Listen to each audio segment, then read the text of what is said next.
Nose Hill Park is the second largest urban park in Canada, comprising of 11.27 square kilometers. It comprises of a native rough fescue grassland ecosystem, and over 66 native vascular plant species exist there. Experts contend over 95% of this type of grassland has been lost due to cultivation over the years, due to farming and such, which is quite tragic. It's a home away from home for nature here in the urban environment because it's home to over 198 species of wildlife.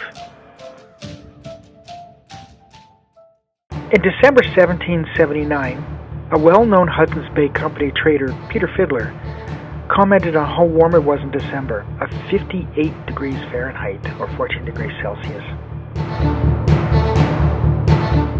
The geography of Nose Hill gave a natural place for the bison to winter, for it's a lot warmer in this area with its valleys and the creek.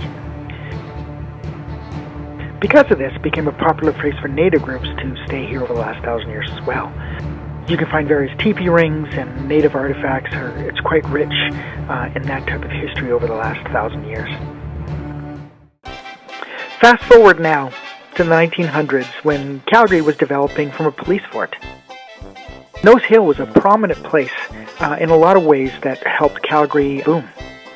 Not only could you find some sandstone in the Nose Creek area, which contributed to the rare brick-burn sandstone for Calgary's architectural builds, but a lot of the sandstone and wood was actually used for the brothels, and many were built right here on Nose Hill.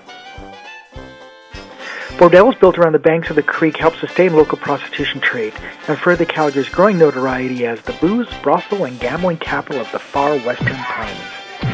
Business at the brothels flourished until World War I, when competing downtown facilities that operated near the city saloons and new army barracks diverted attention away from a less accessible Nose Hill and Nose Creek district.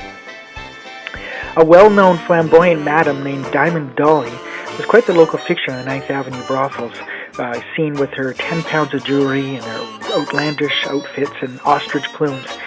She was compared to the infamous Mae West. She was the Mae West of the West of Canada, people said.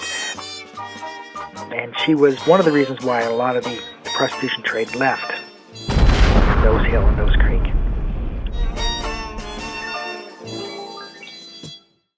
Fast forwarding through the decades, we arrive in 2015.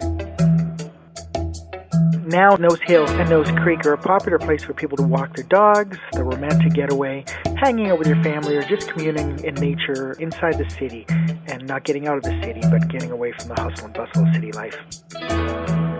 But did you know there's some interesting, curious things about Nose Hill?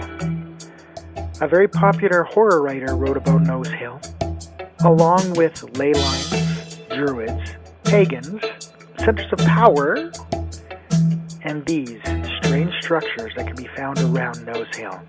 Just what is this building, and what's it all about?